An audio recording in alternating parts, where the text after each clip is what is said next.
Hey, you're listening to Soundside. I'm Libby Denkman. Next stop, U District. It's true, we have arrived at KUOW in Seattle's U District just in time for a Sound Transit update. The system is expanding, maybe you've heard. After 3 new light rail stations opened up in South King County in December, the light rail is set to start running across Lake Washington about a month from now. That's March 28th when the Crosslake connection will open. But budget issues may complicate plans for future lines. We're going to be getting into all of that and much more with the CEO of Sound Transit, KUOW Constantine, who joins me now. Welcome back to the show. Good to see you. Well, it's great to be back on KOW. Thanks so much for having me. So, since we talked last, the South King County light rail stations have opened. Federal Way, Kent Des Moines, Star Lake. How's ridership on that stretch of the network? Ridership is very strong, just as we saw in Linwood. People are coming not just from the immediate area, from Federal Way or Des Moines, but from all around. Folks who used to have to drive and then get stuck on I-5 traffic are stowing their cars and getting on a highly predictable, comfortable train trip to work or education. I am really pleased that folks outside of the Seattle core have been able to get access to this rail and have embraced it so enthusiastically. And now we're seeing folks, as you alluded, in other areas who want rail coming around and saying, hey, that looks pretty good. Can we get that going for our community? So, on the issue of the South stations that just opened up, we've had some issues with copper wire theft. Michael wrote in, one of our listeners, to ask what measures has Sound Transit taken to deter theft. Last week service was shut down for several hours along that extension between Angle Lake and Federal Way. It's not a new problem. You and I talked about it before. What's going on with copper wire theft? How can we get to the bottom of this? Well, we take copper wire theft very seriously. I mean, the value of the materials has increased, and there's theft going on in public and private facilities around the world. But the value of those materials is tiny compared to the cost of repairing them and the cost of lost time when people interrupt our service. So we've been deploying cameras, many of them up and down the lines. We will have well over 60 miles of light rail track when we open across the lake this next month. And as well, we have both uniformed police, undercover police, and private security out on the tracks every night, trying to deter theft and to catch the bad guys. In the immediate future, we are putting measures in place to just make it more difficult to steal the wire, hardening the fences, et cetera, putting more cameras in place, putting more personnel in place. And we were working with King County Prosecutor's Office on legislation Olympia that would have not only increased penalties, but increased reporting requirements for the recycling companies. That legislation did not advance this session, but we'll be working over the interim to put that in place. How about ridership overall? I mean, the Ship Canal Bridge work on I-5 has certainly increased demand on the system. I've seen it as a rider myself coming in from the North Side stations.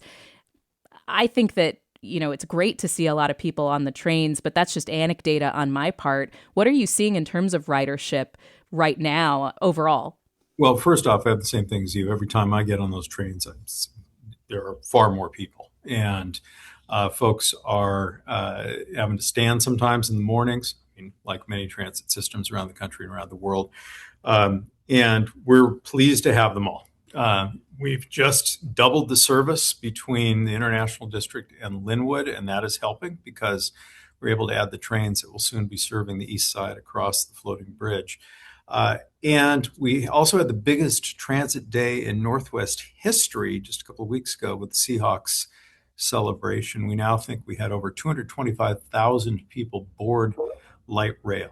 And that is a real achievement for us to have not only served that many people, but to have it go off basically without a hitch. Our trains were reliable. We were able to move folks to the celebration and back home.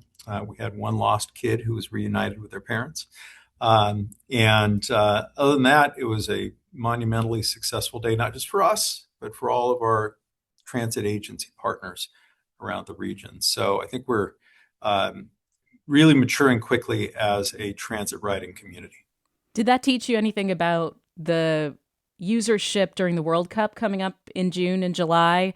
Any lessons from that you're going to apply for the upcoming increase in ridership? A lot of them. This was a great dress rehearsal for World Cup. World Cup may not have the, as high a peak as this particular day had, but it will stretch over weeks of increased ridership and a lot of riders from outside the area who are unfamiliar with Linwood and Federal Way. So we learned more about wayfinding, helping people figure out which direction to go. We learned more about how to get the fare media out there to folks, and then to give them the opportunity to tap on to the train. We learned a lot about deploying our regular employees, myself included, to go out with our little vests on and help be ambassadors for the agency and direct people to their destinations. And all of Did you go that. out with a vest down? I did indeed. I went Wow. to the trophy celebration, and then I came across to the International District Chinatown station, put on my vest, and helped people find their way. It was really fun. And I think, all learned a lot that is going to be very helpful for World Cup. Have people been tripped up by the two line added to the stations? Have you heard about any issues with that? Because, when it popped up on my ride, I knew what was happening. I'm paid to know what's happening in the world, but it still kind of made me pause, being like, oh, I can still take the two line for my purposes. Anybody else confused? We've had a little bit of confusion, but in general, it's gone better than we possibly could have hoped. We keep telling people, if you're getting on the train, the short train is the short trip. So the two car trains, you have to get off at the International District before the trains continue on to the section that's not open yet across the bridge. We added personnel to help remind people to get off the train by the time they're at the ID. They have largely been complying with that. We haven't had a lot of problems with trains getting backed up. So it's a lot easier when we have people like you who are regular commuters, and we can educate them, and then they can help others. When we suddenly have an influx of folks from all around the region, around the world, it gets a lot more complicated quickly. But that line across the bridge will be open in time for World Cup, so this will no longer be a question for folks. Yeah, so talking about the Crosslake connector, getting over between Bellevue, Redmond, and Seattle, this has been long awaited. This is the very first time it's going to be light rail on a floating bridge. It is arriving about 6 years late. There were COVID delays. There were supply chain issues, the concrete drivers strike. Most of all, you and I have talked about plinth gate or rail tie gate before, the issue with the concrete on the aerial spans on the I-90 bridge. What is Sound Transit taking away from this experience, especially when it comes to additional network expansion and kind of avoiding delays in the future? Well, first off, this is probably the most complicated thing we will ever do, or that anyone else will ever have to do in building a light rail line. The first light rail across a floating bridge, new, unique engineering, really a major accomplishment and innovation. Second, the contractor had problems with pouring some of the concrete plinths, and they had to be removed and replaced. And that is a challenge that we're continuing to have conversations about with them. But they did get removed and replaced, and everything is as it should be now. Third, I think that there are different methods of contracting, and sometimes you contract and put all of the responsibility on the contractor to make sure everything's right. I think we want to, in the future, probably take a belt and suspenders approach, where we put all the responsibility on them, and also are monitoring every single bit of that, so we don't end up with this kind of situation in the future. Even though we contracted with them to provide it as designed, it was not provided as designed, and we made them correct it. And so it's been about 3 years late from the date at which we baselined it. The original estimates that happened during the ballot measures are just our best estimates at the time. Once we start exploring, designing, studying, we are able to lock in the schedules and the budgets. And so the baselining is really the measure of when we wanted it to be delivered. We will likely never have anything that has this level of challenges again in the future. And I'm grateful for that. Is there anything that people should know about when that Crosslake connector actually opens? I'm curious about the connection in Chinatown for riders, if they, end up getting on and off trains there. I'm curious about, the timing of trains. Will they be as frequent once that opens up? Anything else people should know?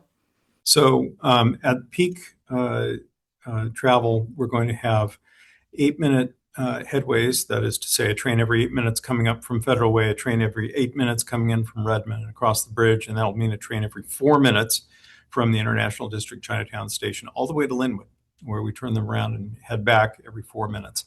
The transfer, if you're trying to go from coming in from the east side and then go south, say to the airport, you can transfer at the International District Chinatown Station. You'll have to go upstairs and across and back down onto the platform.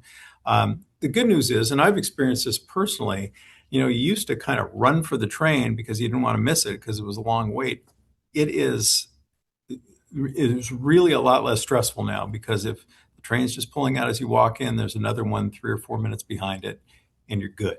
And that is a dramatic change from the way it has been here historically. You don't have to plan your whole calendar around when the train's going to arrive. You just go and get on. I have noticed that. I've also noticed a big uptick in the ambassadors, the kind of security type folks who show up when there are disruptions on the train. I mean, I have to say, I know I'm supposed to be a hard-nosed reporter here, but I'm a train user. And so I do want to give credit where credit is due, that the experience overall of being a train rider in the past year or so has just really improved. And I have to, just give you a chance to take a victory lap on that.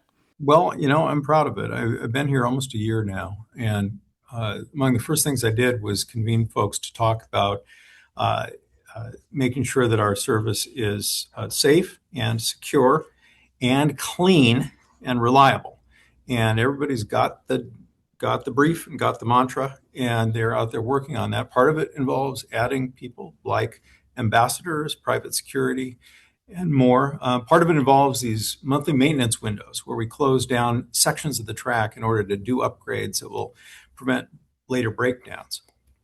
And that work has really borne fruit. I mean, we've gone from, I think, 38 hours average a month of disruptions in 2024 to 15 last year to just 6 hours last month. That is great progress. There are always going to be challenges, but the system's becoming better, as you say. And if folks have challenges out there, whether it's a cleanliness issue or a security issue, use the number that you can text. It's posted on the trains. Folks will be there. I've done it myself. The security personnel often get on just at the next station and very dexterously help alleviate the situation, get a person who's causing trouble off the train, or get to our cleaning personnel to get them out there to clean up the mess. Yeah, I've seen it work in real time, and it has improved the experience quite a bit of ridership and made me want to ride more. So I want to talk about plans for the future, because I let you take your victory lap. Now let's talk about some challenges. The budget is an issue. Last summer, Sound Transit revealed that there would be pretty significant cost increases over the next several decades for these, especially Sound Transit 3 projects. We're talking tens of billions of dollars. Mike Lindblom at the Times put it at about 22 to 30 billion more by the projected completion of the system in 2046. That is not counting debt payments, which could stretch into the 2060s. Can you kind of lay out what the biggest challenges are, how we got to this point? Well, the primary driver of all this is the extraordinary inflation that happened during the COVID period. Materials prices are way up, labor prices are way up, and that has not leveled out very much. So building all that into the budget means that we have to overcome some really big challenges. Historically, when we've run into these kinds of issues, although they've never been of this magnitude, we've immediately turned to cutting scope, that is to say, building less, or cutting schedule, meaning pushing things out into the future. This time, we're starting with how can we build the same thing? How can we respond to the voters' mandate in a way that is less expensive, that is more efficient, and in some cases more effective, delivers a better project? And our capital team has been working on that for the last year, and they've come up with many, many billions of dollars in savings that don't diminish what the public is getting, but deliver a system that is smarter, more efficient, and ultimately we can build. We're doing the same thing with operations. And finally, in finance, just figuring out how we can leverage the most value at the moments we need it from the voter-approved revenue stream that we have. All of this is being brought together in something that we've dubbed the Enterprise Initiative, and scenarios are going to be presented to the board at their March 18th retreat, so they can start chewing on this and really figuring out what choices they want to make that will allow us to put together a balanced long-range financial plan and get to building those light rail extensions that people have ordered up. Would those scenarios include the link to Issaquah is delayed, or the Tacoma expansion, or Everett, or any of that? Like, are there scenarios where you would have to delay or cancel projects like that? So within each sub-area, Northeast and South King, Snohomish and Pierce, there are going to be choices to be made. The choice is going to be primarily driven by the board members and the local governments, the communities within those sub-areas, although the ultimate decision is by the whole board because we are building a regional system. But there are going to be different ways to deliver stuff, and that's what we're looking for is as many ways as possible we can find to achieve the goals and meet the mandate that the voters gave us. And that just takes a heck of a lot more work than simply lopping off extensions and delaying things. On the subject of extensions, the issue of where to place that Chinatown light rail station, the second station that's going to be part of the Ballard extension, it looks like it's still open as far as I can tell. There were 3 options. I know you were, and the Sound Transit preferred option was like this North Dearborn station option. There was a 4th Avenue location, a 5th Avenue location. What is going on with locating that new station and how you're kind of engaging with the community on that? Yeah. So technically, all of those options are within the environmental documents and can continue to be discussed. There's a preferred option that's been selected by the board because we need to do that for planning purposes. And we continue to be in conversation with the community about the competing needs and the competing costs of each of these options. It is critical that we serve the Chinatown International District well. It is critical that we provide a good transfer environment for people using both lines so that they can really access the whole region. And as we move closer to settling on the to be built project, there will be intensifying conversation with the community. And that will involve not just Sound Transit, that will involve local governments, it will involve community groups, it will involve everyone, because this is a 100-year decision we're making, and we got to get it right.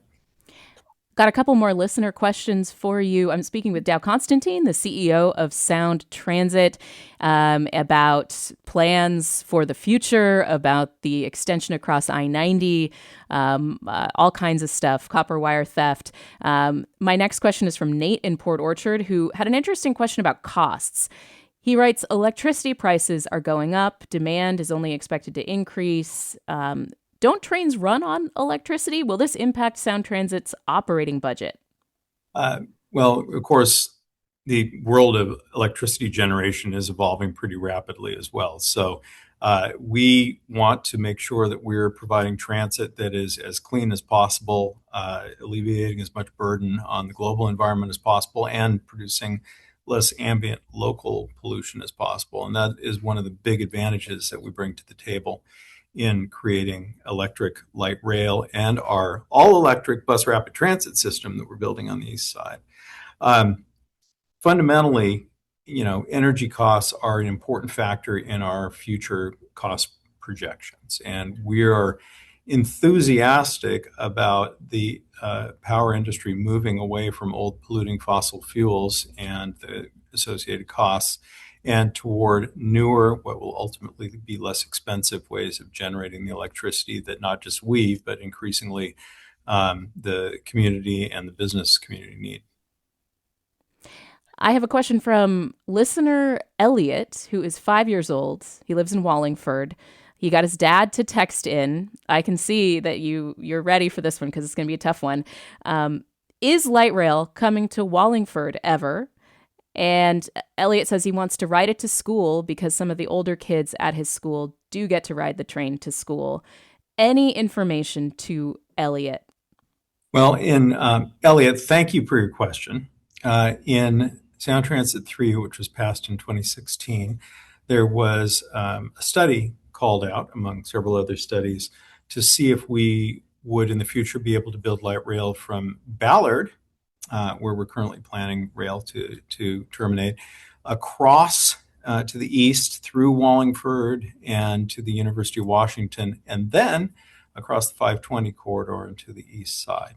That study is planned for later on, possibly after you've graduated from college. But we are, in fact, envisioning that. And this is an opportunity to say that all of this work is generational. I mean, this opening across the bridge is going to be the fulfillment of a vision that was articulated by Jim Ellis, a regional leader back when I was your age in the 1960s.